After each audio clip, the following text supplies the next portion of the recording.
I never imagined my own sons could be capable of murder.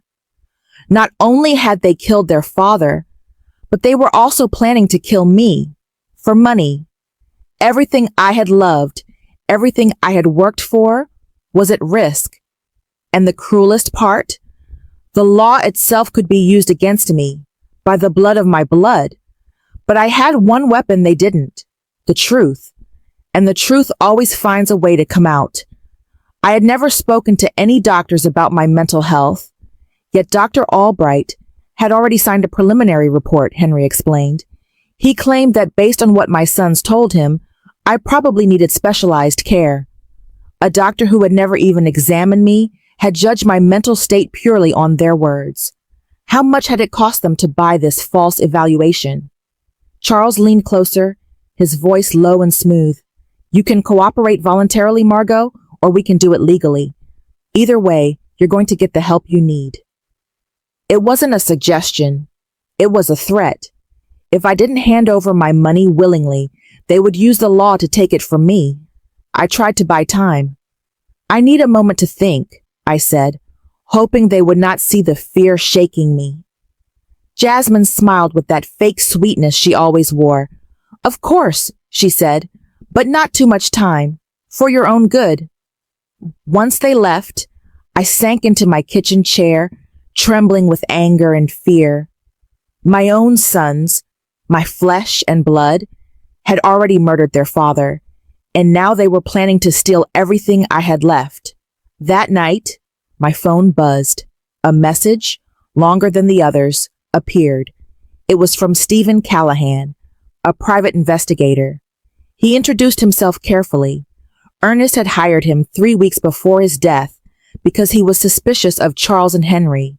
The message chilled me to the bone. My sons had poisoned my husband with methanol mixed into his morning coffee. Stephen had audio proof of their conversations, of their plans to kill Ernest. He instructed me to meet him at the corner cafe at 3 p.m. the next day, at the back table. Finally, I would meet the person sending me these messages, and I would have proof to bring justice for Ernest. But I knew I didn't have much time. Charles and Henry had shown their hand. If I delayed, I might be locked away in a home while they spent the money that had cost Ernest his life. I reminded myself that even at 66, a widow standing against 2 ruthless men had one thing they didn't, the truth. And truth, sooner or later, always comes out. For the first time since Ernest's death, I smiled. His caution, his instincts, his decision to hire a private investigator would finally allow justice to prevail. My sons had seriously underestimated me. A woman fighting for her murdered husband's memory is more dangerous than all the greed in the world. The next day, anxiety and anticipation filled me. I chose my most serious purple dress, the one I reserved for important occasions. I needed to be prepared for whatever revelations might come. At 2:30 p.m., I walked to the corner cafe, alert to every shadow, every passerby, fearing spies sent by my own sons. Their accusations of paranoia now seemed painfully justified. The cafe was moderately busy. I went straight to the back table and ordered chamomile tea, my hands trembling slightly on the worn wood. Exactly at 3 p.m., a man in his 50s approached. Tall, gray-haired, with intelligent eyes, he carried a brown folder. Mrs. Hayes? He asked softly. I nodded. I'm Stephen Callahan. I'm so sorry for your loss. Ernest was a good man. He sat across from me, placing the folder on the table. What you're about to hear and see will be painful. Are you ready? I've been ready since your first message, I said, trying to steady my voice. Stephen opened the folder, taking out a small voice recorder. Ernest came to see me a month ago, he explained. He was worried about his son's behavior and hired me to investigate discreetly. He pressed play. Ernest's voice, so familiar, filled the cafe. Stephen, if something happens to me, it won't be an accident. Charles and Henry are pressuring me to increase my life insurance. Yesterday, Charles brought papers supposedly to protect Margot, but they also benefit them directly. I felt my heart hammer. Hearing Ernest's voice was like holding him for a few seconds, yet his words confirmed my worst fears. Henry asked strange questions about my routines, breakfast, even if I went to the shop with him. He said it was concern, but I knew better. Stephen paused. That was 3 weeks before his death, but I have something more recent. He played another recording, this time Charles on the phone. No, we can't wait. The old man is suspicious. The methanol works perfectly. Mom won't be a problem. After Dad dies, we can take everything. Tears rolled down my cheeks. My own son, cold and calculating, had planned my husband's death. Stephen's voice was calm, but I felt my world collapse. There's more, he said softly. This recording is from the day before Ernest's death. Henry's voice came through, plotting every step. Tomorrow, Charles will put the methanol in Dad's coffee. We told him it's a special vitamin the doctor recommended. He won't suspect a thing. It starts with dizziness, confusion, loss of sight, then coma. By the time the doctors figure it out, it's too late. I could barely breathe. My sons, the very boys I had nursed, comforted, and loved, were capable of something monstrous. How did you get these recordings? I whispered through tears. Stephen explained that Ernest had installed listening devices in strategic places, the home phone, the living room, even his office. Ernest had feared his own sons, though he didn't know exactly why. Stephen opened a series of photographs. One showed Charles buying methanol at a hardware store 5 days before Ernest's death. He paid in cash, using a fake name. Another set showed the financial records of Charles and Henry, 6 months of reckless spending far beyond their incomes. Charles owed $70,000 to a city lender. Henry had $40,000 in gambling debts. Their desperation now made sense. Greed wasn't the only motive. Financial ruin had driven them to murder. Why didn't you go to the police immediately after Ernest died? I asked, trying to steady my voice. Charles and Henry are smart, Stephen said.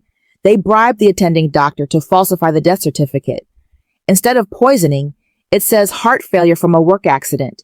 Without that, our evidence alone might not have been enough for a conviction, but now we have everything.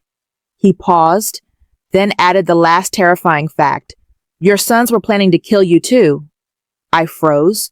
Stephen played another recording. Charles and Henry were speaking together. Once we have Dad's insurance, we need to get rid of Mom. She can't suspect us or let anyone interfere. We'll make it look like a suicide, from grief. Everything will be ours.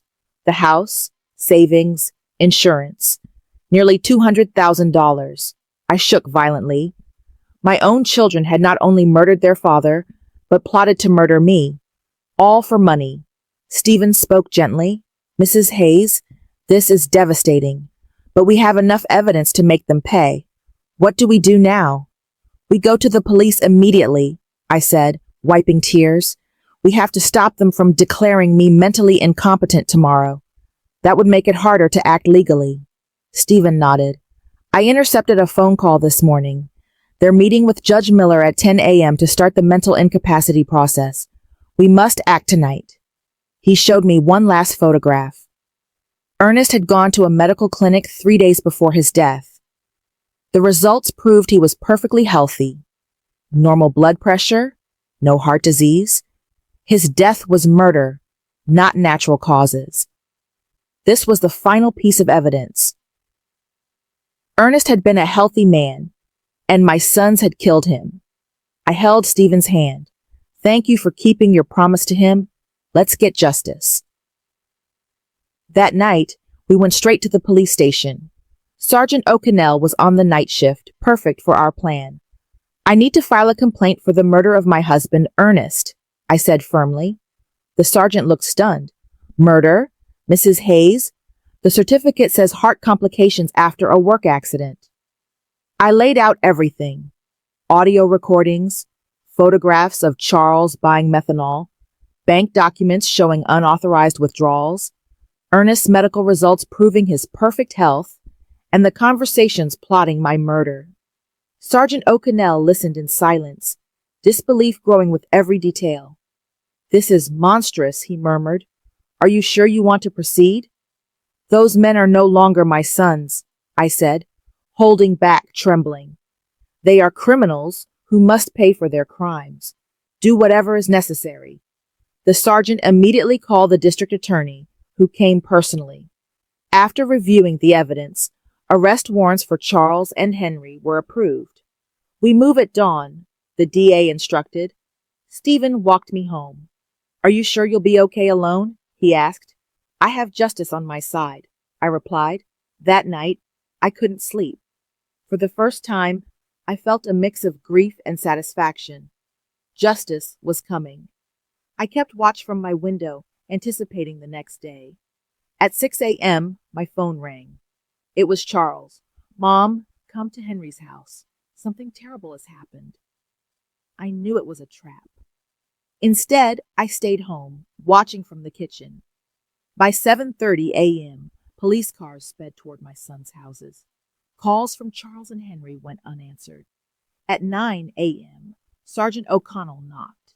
"Mrs. Hayes, Charles and Henry have been arrested, charged with first-degree murder and conspiracy to commit murder."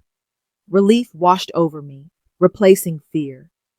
Charles initially denied everything, but collapsed when recordings were played. Henry tried to escape, but was caught after a 6-block chase. Jasmine came sobbing later, begging me to drop charges. "Think about what this will do to the family," she cried. I looked at her coldly. "The family died the day you decided to kill Ernest for money. Now leave my house." 3 days later, Ernest's body was exhumed. The lab results confirmed everything. Lethal levels of methanol, enough to produce all the symptoms he had suffered: dizziness, confusion, vision loss, convulsions, coma. The truth was undeniable. Ernest had been a healthy man, brutally murdered by his own sons. The story made headlines. Newspapers called it the cruelest crime of the decade. The town was shocked. How could 2 sons commit such horror for money? During the investigation, more details emerged. Charles owed $7,000 to dangerous lenders who had threatened him. Henry had lost $5,000, gambling in illegal dens. They saw Ernest's life insurance as a lifeline. Greed had turned desperation into murder. The doctor who falsified the death certificate had taken $5,000 in cash from Charles. He was arrested for obstruction of justice and falsifying official documents. Stephen explained every step Ernest had taken. He had known something was coming, but didn't know exactly what. That was why he had installed the listening devices. He wanted the truth to come to light, no matter what happened. Even in his final days, Ernest was protecting me. My husband's foresight gave me a chance at justice. The trial was set for 2 months later. Charles and Henry faced first-degree murder charges, punishable by 25 years to life. The courtroom was packed the day of the trial. Reporters, neighbors, and people from surrounding towns filled every seat. I wore my best black dress, a symbol of mourning and dignity. Stephen sat beside me, offering silent strength. Charles and Henry entered in handcuffs, dressed in orange prison jumpsuits. My heart broke, but pity was gone. These were no longer my sons. They were strangers who shared my blood. The prosecutor presented the case with precision, playing each recording of Charles and Henry plotting the murder. The courtroom went silent with horror as their cold, calculated words filled the room. When the recording of their plan to kill me was played, people gasped. An elderly woman left crying. I understood her fear. Listening to the voices of my own sons plotting my murder was unbearable. The prosecutor addressed the jury. "This is not ordinary family greed. This is premeditated murder, executed by men who valued money over life, over love, over family." Charles and Henry's lawyers tried to argue desperation and external pressures, but the evidence was overwhelming. Recordings didn't lie. Bank statements didn't lie. Forensic tests didn't lie. When it was my turn to testify, I walked with trembling legs but a firm mind. Mrs. Hayes, can you describe your relationship with your sons before the murder? The prosecutor asked. I love them deeply, I replied, looking at Charles and Henry. I raised them with love and sacrifice. Their father worked tirelessly to give them the best life. I never imagined love could lead to murder. Did you ever suspect they could harm your husband? No, I said, voice cracking. I trusted them completely. When they told me he had an accident at his shop, I believed them. I never imagined they were covering up a murder. Charles lowered his head. Henry stared at me defiantly, but tears glimmered in his eyes. Too late for remorse. The climax of the trial came when the full recording of their plot to kill me was played. Charles's voice, once we have Dad's insurance, we get rid of Mom. We can't risk her suspecting us. Horror swept the room. People looked at me with disbelief and compassion. I realized I had lost my sons long before I lost my husband. I told the prosecutor. The children I raised had died inside, replaced by strangers capable of unimaginable cruelty. The defense tried to argue I had misinterpreted evidence, but the recordings and documents spoke for themselves. Stephen testified, describing the investigation, the recordings, the photographs, and the financial records. The medical examiner confirmed methanol poisoning. The case was airtight. After 3 days of intense testimony, the jury deliberated 6 hours. When they returned, silence fell. The judge read the verdict, guilty on all charges, including conspiracy to murder me. Charles and Henry were sentenced to life in prison without parole for 30 years. Relief washed over me. Justice for Ernest had been served. People approached me afterward, offering hugs and words of support. Doris, my friend, whispered, Margot, Ernest can rest in peace now. That night, my house finally felt like home again, the place Ernest and I had built a life together. Stephen visited a week later. How do you feel? He asked. At peace, I answered honestly. For the first time since Ernest's death, I could sleep without fear. I had justice. The life insurance money was donated to a foundation for victims of family crimes. My personal savings were enough for me to live modestly. Charles's guilt consumed him, and the prison system ensured he could not harm anyone else. Henry was transferred to a psychiatric facility after a breakdown.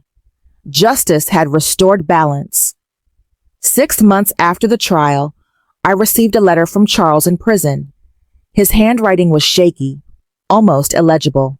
Mom, I know I don't deserve your forgiveness, but I must tell you I regret everything. The money, the debts, the desperation, they blinded us.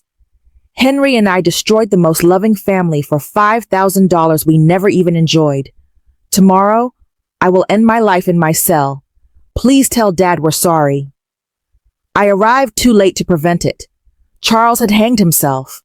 Henry, upon learning of his brother's death, suffered a complete mental breakdown and was transferred to a prison psychiatric hospital.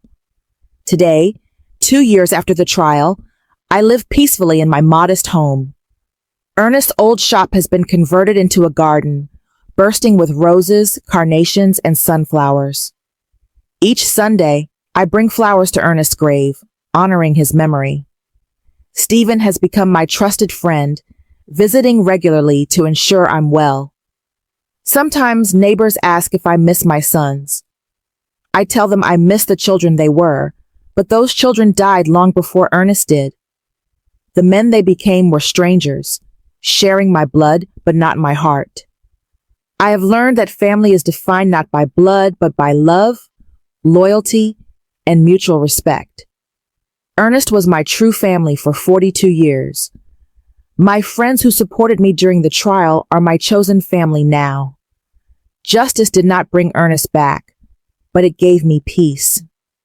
On quiet nights, I sit on our porch where we drank coffee together and feel his presence, proud that I was strong enough to do what was right, even if it meant losing my sons forever. 5 years have passed since that tragic day at the cemetery when I received the first message that changed my life. At 71, my white hair reflects all the storms I have faced and overcome. Doris tells me my eyes shine with a light they never had before. The house Ernest and I built remains my refuge. I've painted the walls soft yellow, Ernest's favorite color, and tend to the garden he once dreamed of. Stephen has become more than an investigator. He is family. Every Wednesday, we share coffee and stories. He sometimes asks if I regret reporting my sons, if it would have been better to keep the secret and live with the lie. Never, I always answer. The truth hurts, but lies kill the soul. The foundation we created with the life insurance money, the Ernest Hayes Foundation for Victims of Family Crimes, now helps dozens of families every year who have faced tragedies like mine. 6 months ago, a 40-year-old woman named Eleanor came to see me. She suspected her brother had murdered her mother for inheritance. Her story mirrored mine. Greedy relatives, pressure to sell property, strange behavior after a death. The foundation provided her with a private investigator, legal advice, and psychological support.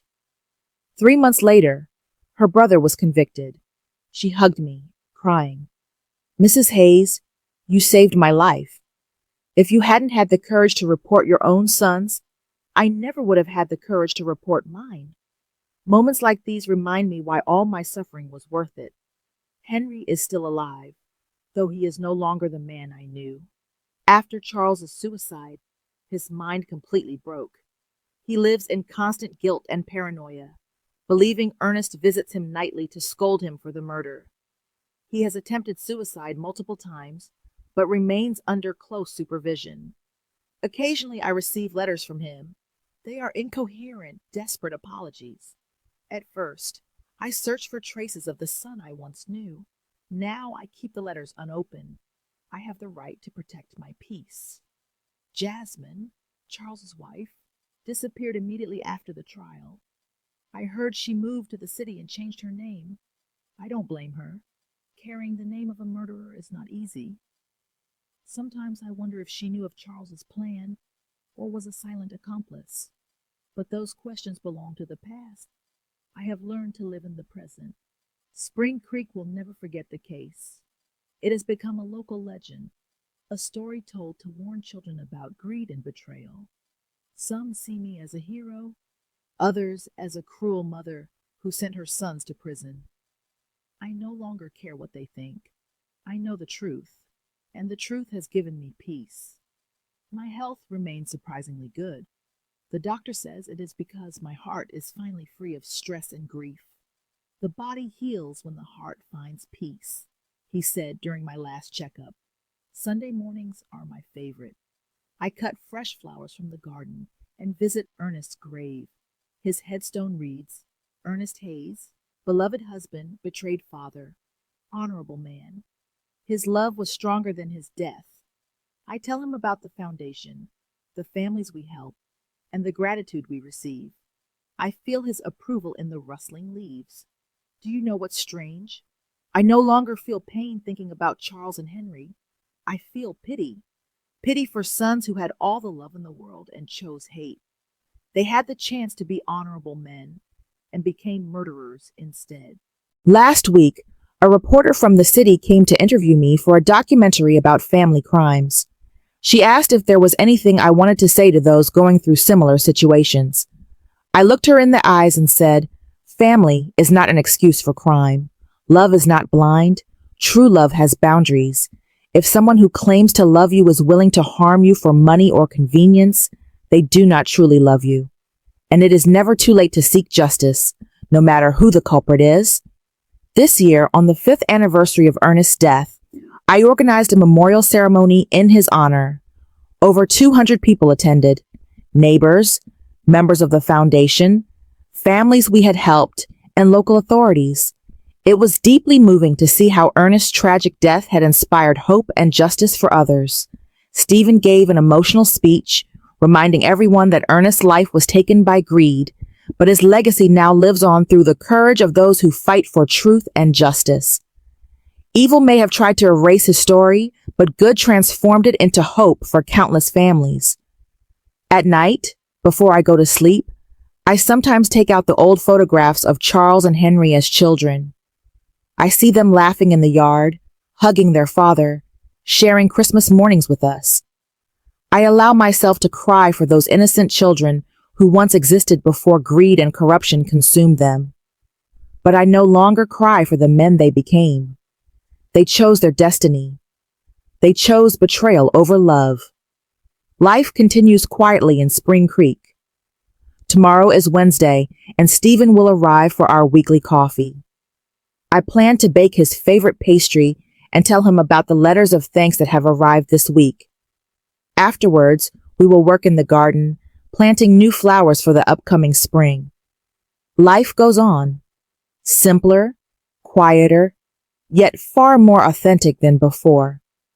I have learned that true family is not measured by shared blood, but by shared values, mutual respect, and love that never turns into harm.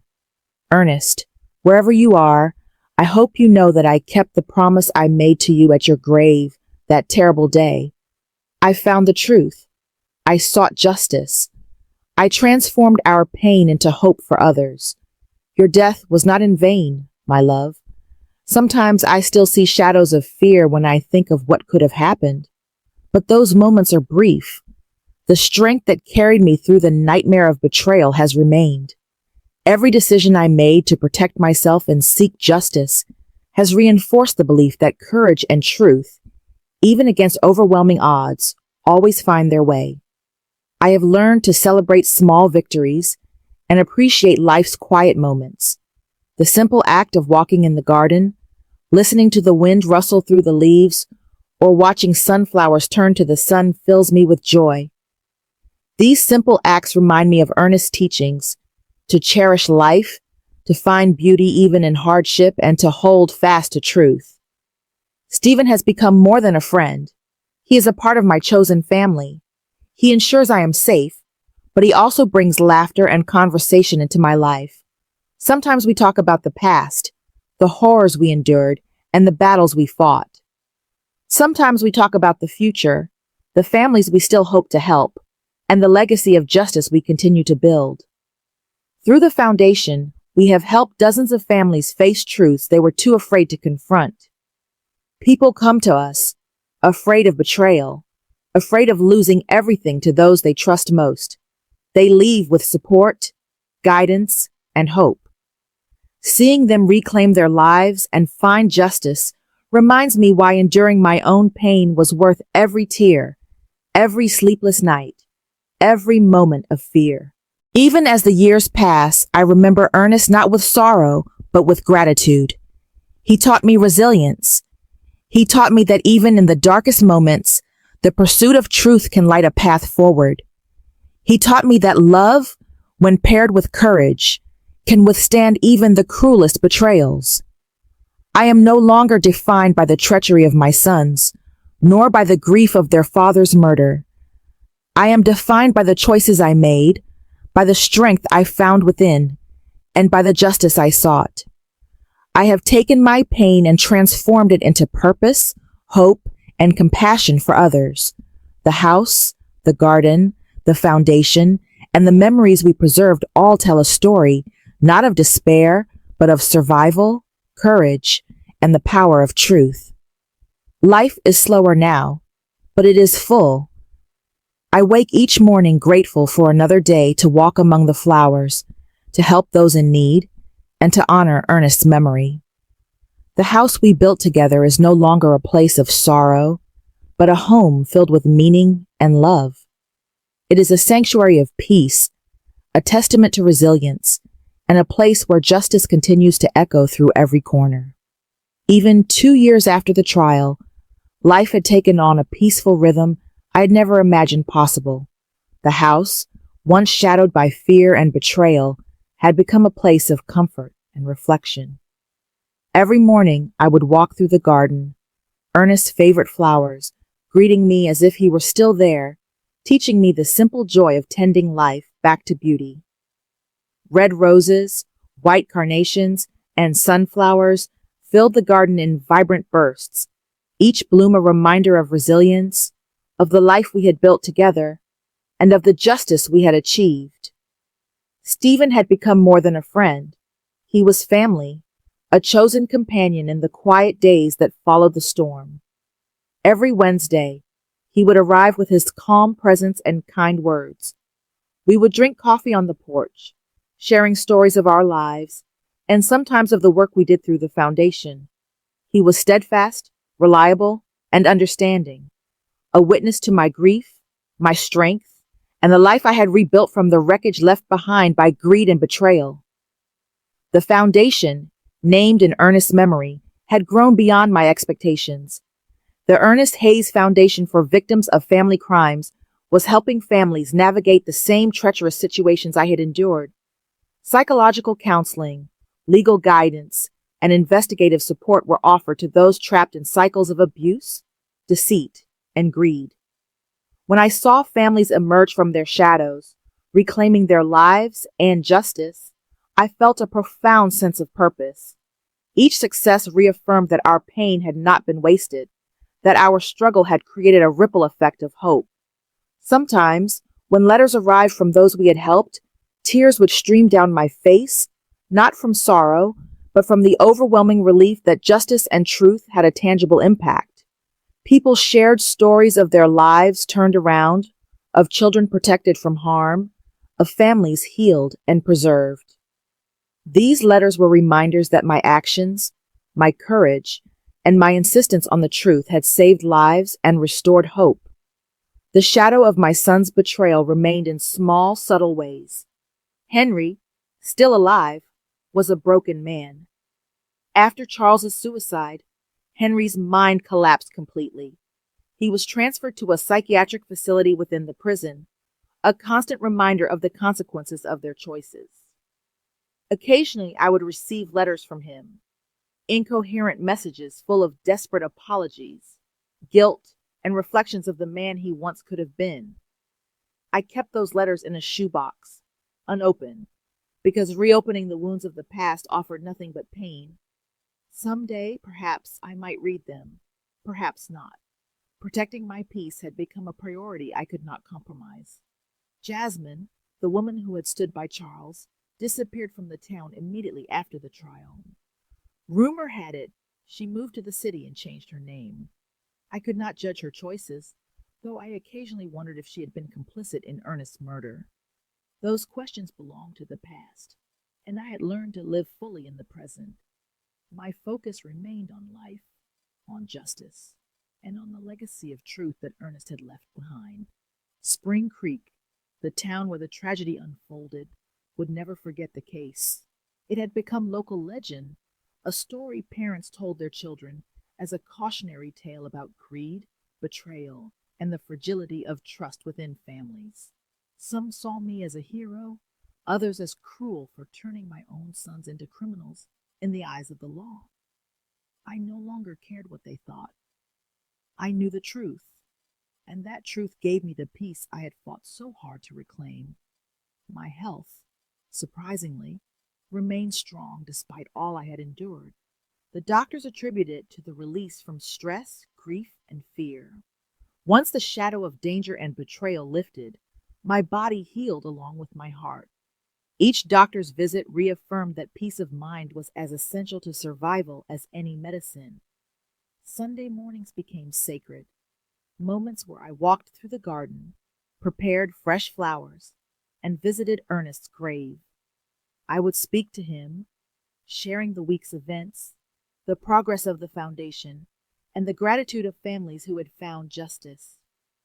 I could feel his presence in the rustle of leaves and the warmth of the sun, approving of the life I had rebuilt. The story of my sons had ended, but the work of justice and healing continued. I had learned to live fully, to embrace the small joys, and to find strength in the legacy of love and integrity that Ernest had left me. Life was quieter now, but richer in meaning. Each day was an opportunity to honor the truth, to protect the innocent, and to ensure that no one would suffer in silence as I had once feared. Time passed, each day a steady rhythm of simple joys and purposeful action. The Ernest Hayes Foundation had become a lifeline for families living in fear, confusion, or despair.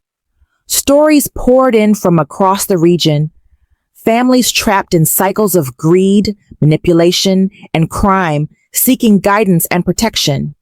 Each success reinforced that the pain I endured had a greater purpose.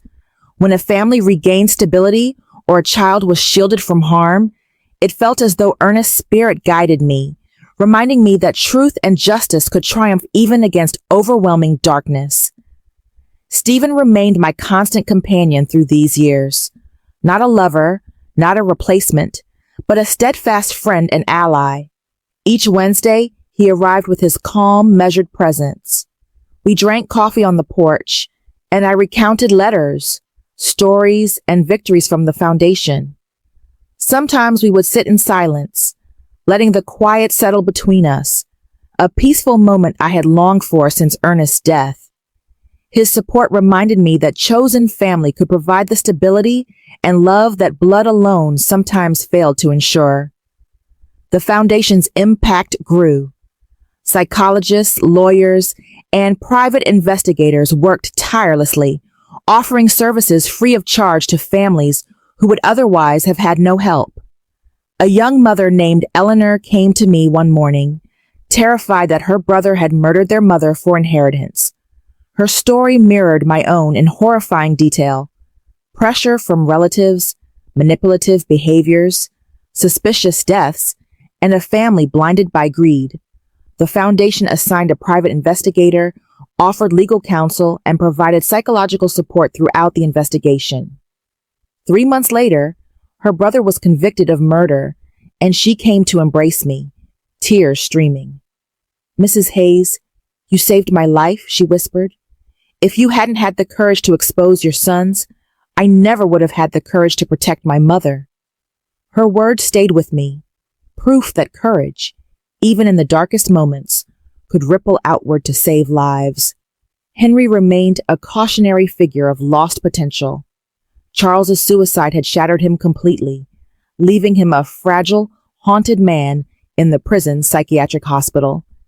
He lived under constant observation, tormented by guilt, fear, and hallucinations of Ernest's disapproving presence. Occasional letters reached me, filled with incoherence and desperate apologies. Initially, I read them, hoping to find some trace of the son I once knew. But with time, I realized that opening those letters only reopened wounds that had begun to heal.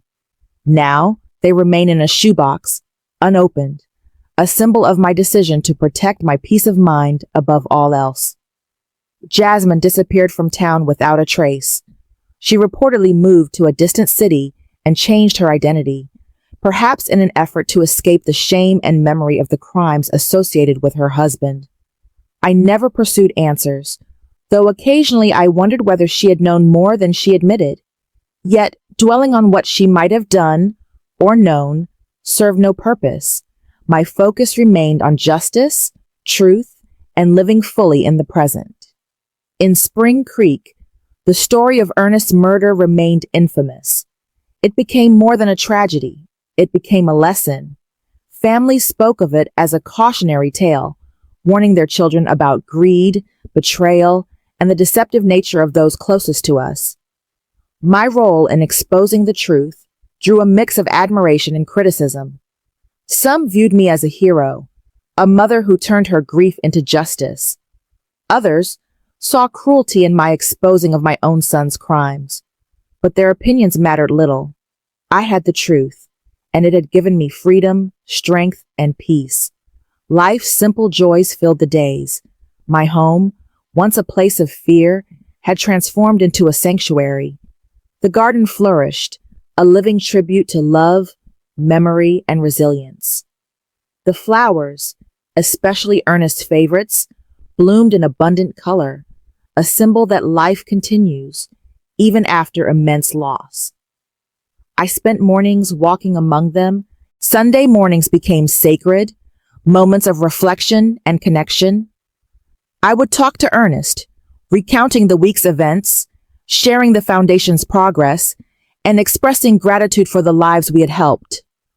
Often, I could feel his presence in subtle ways, the warmth of sunlight on my face, the gentle rustling of leaves, or the quiet breeze across the garden. It was a reminder that even in death, his guidance and spirit remained with me. The past, though painful, no longer controlled my life. I had learned to cherish the present, to embrace the quiet beauty of each day, and to invest my energy in the positive change that justice could create. Through pain, betrayal, and loss, I discovered a resilience I had never known.